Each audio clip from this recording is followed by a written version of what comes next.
Let's talk to James Sunderland, former Tory MP, former Colonel, I suppose, as well, the current Colonel. James, very good morning to you. Hello, Mike. Good morning. Good to see you. Keir Starmer says that we're going to build up our defences to working towards 5% of GDP by 2035, which seems a very long way off. He's at Nato today.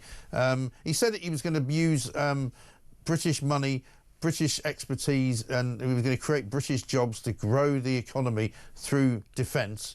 But he's just bought a load of planes from America. It's bonkers. I can recall barely a year ago sitting in the chamber where Labour wouldn't commit to anything above 2% GDP for defence. And they're now talking about 5%. I mean, I personally welcome it because I'm a defence-leaning former MP.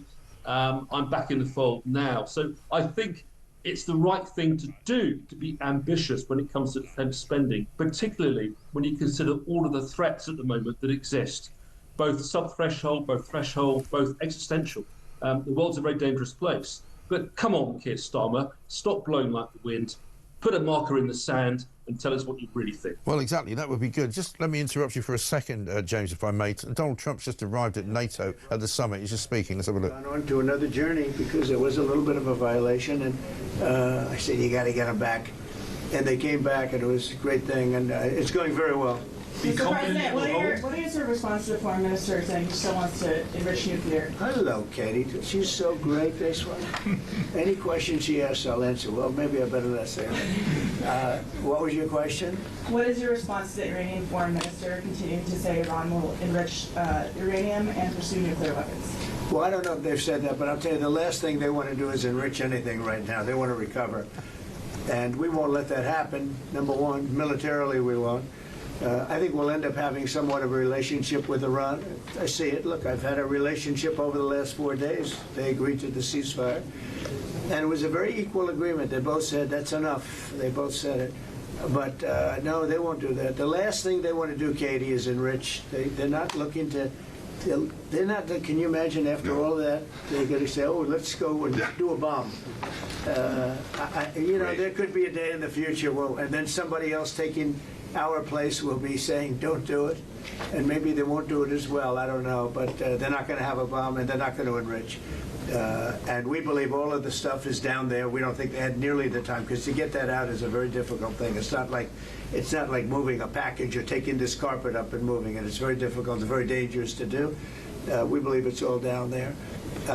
We had a tremendous victory, a tremendous hit, and because of that, I don't think they would have been down there because they knew we were coming.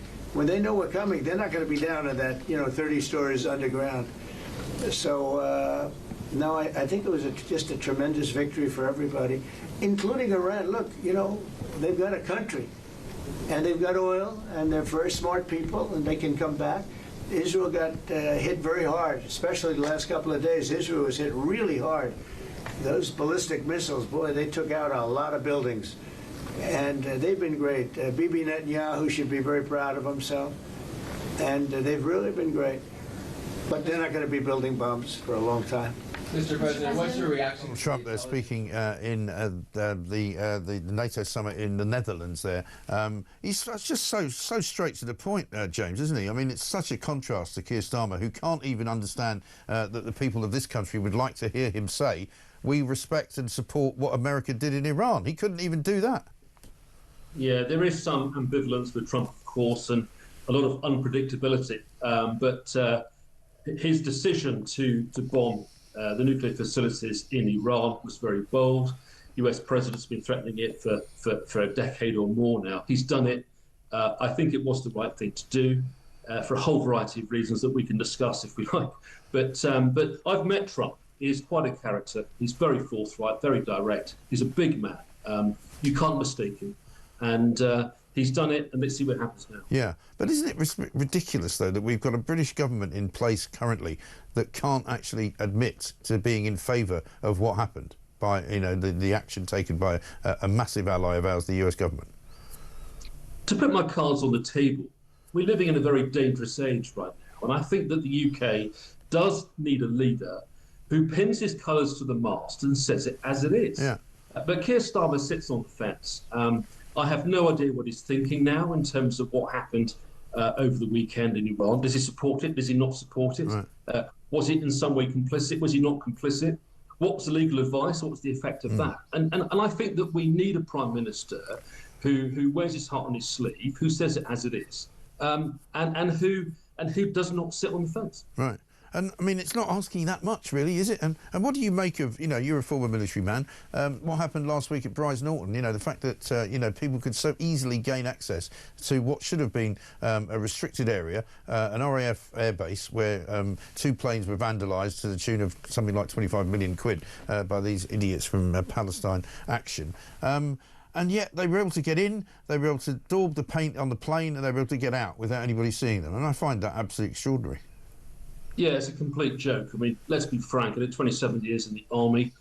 When I came through the system, we had something called Card Alpha, 3 warnings and you shoot on sight. Yeah. Simple as that. This was, in my view, a terrorist incident. People breaking into a military base. Who knows what other damage they'd caused? They could have placed things on planes. So those planes are now out of action. We've now rendered capability obsolete for the time being. Doesn't work. So in my view, the police have right to investigate it. These people need bringing to justice. But more importantly, come on, let's get our guarding procedures, let's get our security, our perimeter security sorted out in all of our military bases, particularly with prized assets at Bryce Norton, and get it sorted. Yeah, absolutely right. Good to talk to you. Colonel James Sunderland, thank you very much indeed, former Tory MP. Donald Trump is now talking at NATO. He's with Mark Rutte, who's, of course, the lead Secretary-General of NATO. Let's have a listen. And every one of those tomahawks hit within a foot of where they were supposed to hit.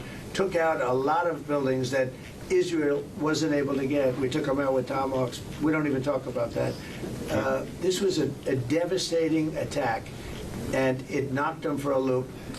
And you know, if it didn't, they wouldn't have settled. If they had won, if we didn't take it out, they wouldn't have settled. Somebody mentioned that to me last night. If that thing wasn't devastated, they would have never settled. Marco, do you have something to say? First of all, on the stuff about the intelligence, this is what a leaker is telling you the intelligence says. That's the game these people play. They read it, and then they go out and characterize it the way they want it characterized, and they're leakers. This is the game they play. So that's number one. Number two, here's a fact. The conversion facility, which you can't do a nuclear weapon without a conversion facility, we can't even find where it is, where it used to be on the map.